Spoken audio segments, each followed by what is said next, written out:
자전거 운전 습관 때문에 죽을 수도 있습니다. 안녕하세요. 빨간 팬티 슈퍼맨입니다. 대한민국의 경우 자동차 운전면허가 있으면 일정 수준의 오토바이 운전이 가능합니다. 본인의 경우 일종 보통 소형 트럭 운전면허가 있었기 때문에 추가 절차 없이 125cc 오토바이를 구매해서 바로 몰고 다닐 수 있었습니다. 어떻게 보면 상당히 편리한 제도 같으나 경우에 따라서는 엄청난 불행을 초래할 수 있는 위험한 제도인 것 같습니다. 트럭을 모을 수 있을 정도면 오토바이를 바로 타도 되는 것 아닙니까? 그렇지 않습니다. 트럭과 오토바이 운전은 전혀 다른 것 같습니다. 어차피 성인이 되면 대부분 자전거를 잘 타니까 오토바이는 금방 탈 수 있지 않을까요? 물론 자전거를 잘 타는 것이 일부 도움은 되겠지만 오토바이는 또 다른 새로운 연습이 필요한 것 같습니다. 오늘의 주제입니다. 그렇다면 자전거와 오토바이가 어떻게 차이가 나는가요?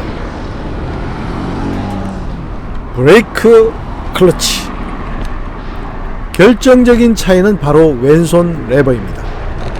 자전거의 경우 왼손 레버로 앞바퀴 브레이크를, 오른손 레버로 뒷바퀴 브레이크를 잡도록 정해져 있습니다. 이에 반해 오토바이는 오른손 레버로 앞바퀴 브레이크를 작동시키고 뒷바퀴는 손이 아닌 오른쪽 발로 브레이크를 작동시킵니다. 즉 왼손은 브레이크가 아니고 기어 변속을 위한 클러치라는 것입니다. 적응이 되면 아무 문제가 되지 않지만 오토바이 운전 초보 시절 나도 모르게 자전거 운전 습관이 튀어나온다는 게 문제입니다. 어린 시절부터 짧게는 10여 년, 길게는 수십 년 동안 자전거에 익숙했던 분이라면 위급한 상황에 나도 모르게 왼손 오른손 모두 레버를 꽉 쥐게 됩니다. 이게 평지에서는 그래도 큰 문제가 되지는 않지만 내리막이나 커브길에서 큰 문제가 될 수 있다는 겁니다. 직선 내리막길에서의 클러치. 잘 아시겠지만 자동차의 경우 급경사 내리막길에서는 고속 기어는 절대 금물입니다. 반드시 저속 기어로 운전해서 내려가야 합니다. 저속 기어로 내려가라 안내하는 경고 표지판까지 설치되어 있습니다. 이는 브레이크 파열 사고 방지 목적도 있고 궁극적으로는 엔진 브레이크를 작동시켜 저속으로 안전하게 내려가라는 뜻입니다. 고속 기어뿐만 아니라 중립 기어를 사용해서도 안됩니다. 급경사 내리막길에서 중립 기어를 적용하면 자동차의 무게로 인해 엄청난 속도로 달려가게 됩니다. 이는 오토바이의 경우도 마찬가지입니다. 오토바이의 왼쪽 클러치 레버를 움켜잡는 것이 자동차의 중립 기어를 넣는 것과 같은 의미입니다. 오토바이도 내리막에서 클러치를 잡으면 오토바이 무게로 인해 급속도로 내달리게 됩니다. 그래서 자동차와 마찬가지로 1단이나 2단 저속 기어로 내리막을 천천히 운전해서 내려가야 한다는 뜻입니다. 다시 강조하지만 내가 비록 1단, 2단 저속 기어를 넣었지만 왼쪽 클러치 레버를 잡아버리면 내리막길에서는 기어가 몇 단이든 아무 의미가 없다는 것입니다. 클러치를 잡는 순간 오토바이는 자동차의 중립 기어처럼 그냥 달려 내려가게 된다는 것입니다. 여기서 바로 자전거 운전 습관이 문제가 됩니다. 오토바이 초보 시절 지하 주차장 같은 내리막길을 내려가는데 나도 모르게 왼손 레버를 잡아버리게 된다는 것입니다. 특히 이 경우 모든 것이 서툰 초보이기 때문에 크게 당황을 해서 스로틀을 잡아당겨 버린다든지 심하게 균형을 잃는다든지 등 다른 불안 요인으로 연결될 가능성이 있다는 것입니다.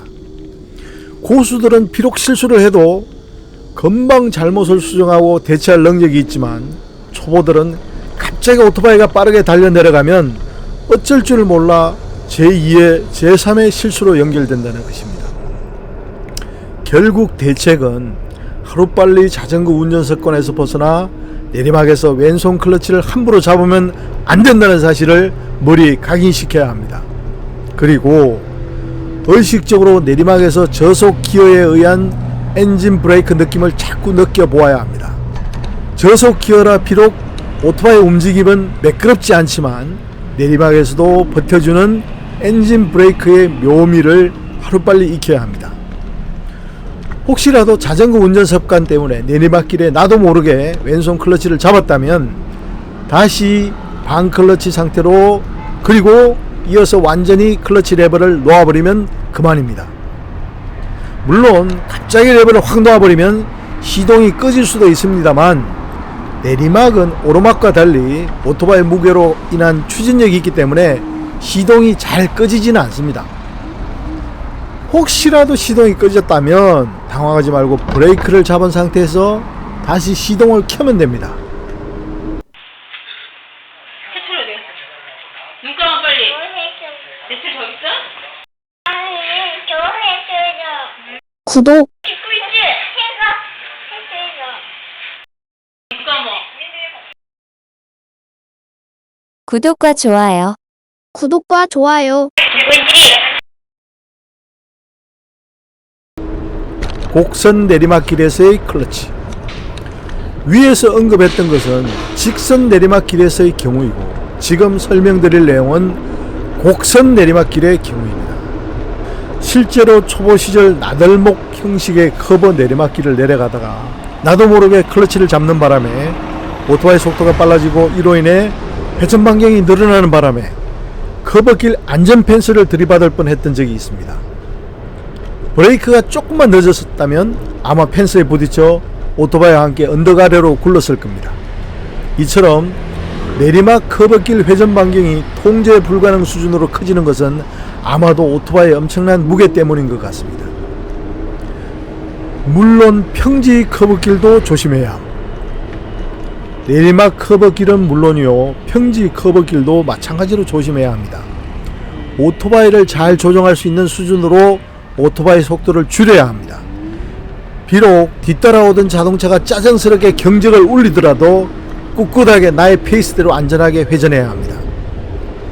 뒤따라오는 자동차를 너무 신경 써서 내가 감당하지 못할 속도로 커버길을 빠르게 회전하다가는 원심력으로 인해 다른 차선으로 침범하게 되어 대형 사고로 연결될 수 있습니다. 자전거 브레이크 습관을 하루빨리 버립시다. 요약하면, 평지 커버길과 달리 내리막 커버길의 경우 비록 충분히 속도를 줄여 진입했다 하더라도 내리막 자전거 운전 습관으로 인해 왼손 레버를 잡는 순간 평지 커버길의 과속처럼 오토바이 무게로 속도가 빨라지고 회전 반경이 크게 되어 사고로 연결될 수 있다는 것입니다. 자전거와 오토바이의 차이점을 설명하면서 다시금 자전거를 예를 들어서 좀 이상하긴 하지만, 이는 마치 자전거를 처음 배우는 어린이가 내리막길에서 브레이크를 잡지 않는 상황과 비슷합니다. 내리막길에서 자전거가 브레이크 없이 내려가면 점점 가속이 붙어 결국 다치게 됩니다. 자전거와 달리 오토바이는 피해 규모가 엄청나죠. 간단한 이야기를 너무 장황하게 설명하는 것 같지만 그만큼 중요한 내용이라서 상세하게 설명했습니다. 오토바이에 이미 익숙해지신 분들은 대수롭지 않게 생각하실 수도 있지만, 오토바이를 처음 입문하는 분들께는 생명이 왔다 갔다 하는 중대한 문제입니다. 정신을 바짝 차리지 않으면 사소한 자전거 운전 습관으로 인해 죽을 수도 있습니다.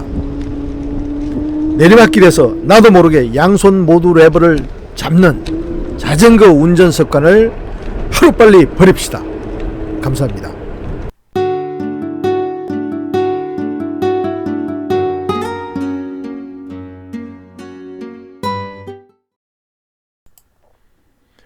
어린 시절부터 짧게는 10여 년, 길게는 수십 년 동안 자전거에 익숙했던 분이라면 위급한 상황에 나도 모르게 왼손 오른손 모두 레버를 꽉 쥐게 됩니다. 클러치를 잡는 순간 오토바이는 자동차의 중립 기어처럼 그냥 달려 내려가게 된다는 것입니다. 오토바이 초보 시절 지하 주차장 같은 내리막길을 내려가는데 나도 모르게 왼손 레버를 잡아버리게 된다는 것입니다. 저속 기어라 비록 오토바이 움직임은 매끄럽지 않지만 내리막에서도 버텨주는 엔진 브레이크의 묘미를 하루빨리 익혀야 합니다. 실제로 초보 시절 나들목 형식의 커버 내리막길을 내려가다가 나도 모르게 클러치를 잡는 바람에 오토바이 속도가 빨라지고 이로 인해 회전 반경이 늘어나는 바람에 커브길 안전 펜스를 들이받을 뻔했던 적이 있습니다. 뒤따라오는 자동차를 너무 신경 써서 내가 감당하지 못할 속도로 커브길을 빠르게 회전하다가는 원심력으로 인해 다른 차선으로 침범하게 되어 대형 사고로 연결될 수 있습니다. 정신을 바짝 차리지 않으면 사소한 자전거 운전 습관으로 인해 죽을 수도 있습니다.